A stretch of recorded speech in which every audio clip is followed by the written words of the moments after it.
Bismillahirrahmanirrahim. Assalamualaikum warahmatullahi wabarakatuh. Saya Putri Maisara bersama teman saya Ananda Taufal Sabila. Di sini kami dari kelompok 5 ingin mempresentasikan hasil makalah kami yang berjudul Konsep Transaksi Syariah. Sebelum kita masuk ke inti materi, kita bahas dulu apa itu transaksi syariah, dan apa itu akad.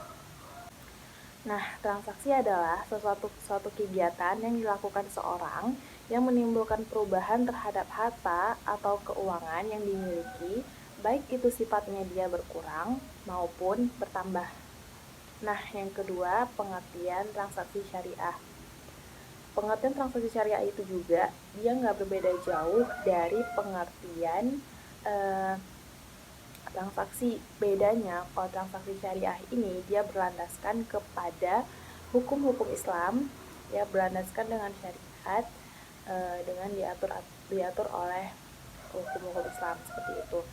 Dan transaksi syariah ini, setiap amalan atau perbuatan manusia itu dianggap sebagai pahala di sisi Allah Subhanahu wa taala. Nah, di transaksi syariah ini dibagi lagi dua. Yang pertama ada transaksi halal dan yang kedua ada transaksi haram. Nah, jadi transaksi halal itu adalah semua di dalamnya itu nggak ada unsur-unsur yang melanggar syariat. Misalkan nggak ada riba, misalkan nggak ada gharar, nggak ada maisir, nah seperti itu. Ya, dan kalau misalkan transaksi haram udah pasti di dalamnya itu ada unsur-unsur yang melanggar syariat. Nah, selanjutnya kita akan masuk ke pengertian akad. Nah, jadi akad itu berasal dari bahasa Arab, yaitu al-aqd, yang berarti perikatan, perjanjian atau pemufakatan. Jadi intinya akad itu adalah perjanjian yang ditandai dengan adanya pernyataan melakukan ikatan atau ijab dan pernyataan penerimaan ikatan atau qabul. Nah, di dalam akad-akad ini ada lagi rukun-rukun akad. Nah, yang pertama rukun dari akad ini adalah pernyataan untuk mengikat diri atau sirat al-aqd. Yang kedua ada pihak yang berakad atau al-muta'aqidat. Yang ketiga ada objek akad, ya, atau al-ma'qud alaih. Nah, selanjutnya kita masuk ke dalam materi jenis-jenis transaksi dan akad. Nah, secara umum sistem ekonomi syariah ini akad dibedakan menjadi dua. Yang pertama ada akad tabaru, dan yang kedua ada akad tijarah. Nah, akad tabaru itu apa? Jadi akad tabaru atau kontrak transaksi untuk kebajikan. Jadi maksudnya adalah perjanjian atau kontrak yang tidak mencari keuntungan material. Jadi, adapun objek dari akad tabaru ini adalah misalkan kayak akad qard, akad rahan, akad hawalah, akad wakalah, akad wadiah, akad kafalah, akad qard. Nah, itu beberapa objek dari akad tabaru. Selanjutnya yang kedua ada akad tijarah atau kontrak transaksi yang berorientasi laba. Tujuan dari transaksi ini adalah untuk menciptakan kemakmuran dan kesejahteraan melalui kegiatan-kegiatan ekonomi. Nah, sifat dasar transaksi dan kontrak tijarah ini dibagi lagi dua sifatnya. Yang pertama ada transaksi atau kontrak yang secara alamiah mengandung kepastian atau natural certain contract.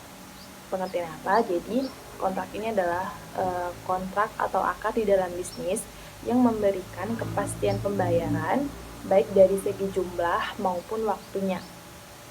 Nah, jadi jenis-jenis akad yang mengandung kepastian dalam sifat ini, yang pertama ada akad bai, atau dalam transaksi ini penjual telah memasukkan laba ke harga jualnya. Nah, jenis akad kedua yaitu akad ijarah, dan ijarah muntahiyah bitamlik. Jadi ijarah adalah akad pemindahan hak guna atas barang dan jasa tanpa diikuti dengan kepemilikan atau barang tersebut. Dan pengertian ijarah muntahiyah bitamlik ini adalah proses transaksi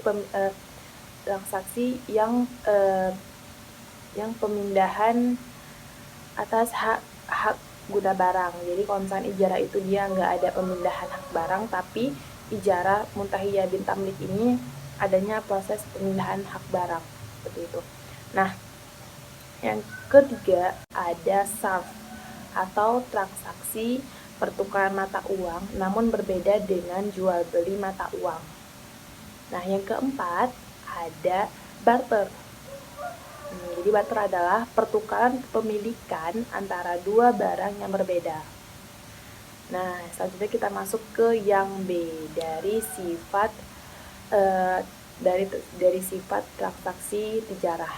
Yang B yaitu transaksi atau kontrak yang secara alamiah mengandung ketidakpastian atau natural uncertainty kontrak.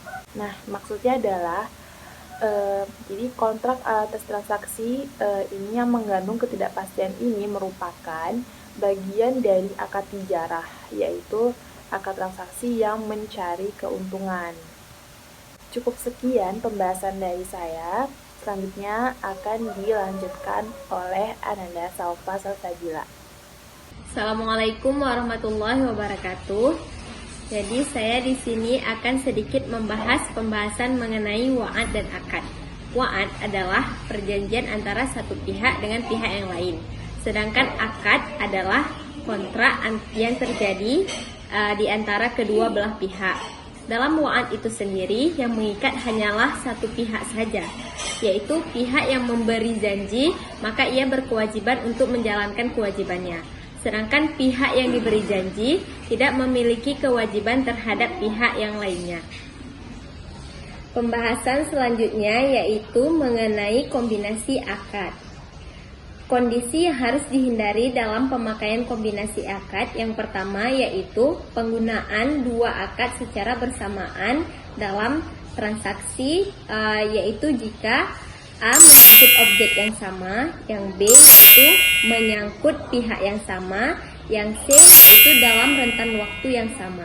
Yang kedua yaitu ta'lu. Ta'lu ialah penggunaan mengaitkan suatu akad dengan akad yang lainnya, sehingga akad kombinasi ini hanya dapat dilakukan antara akad tabaruk dengan akad tatami, dan yang kedua yaitu akad tijarah dengan akad tabaruk.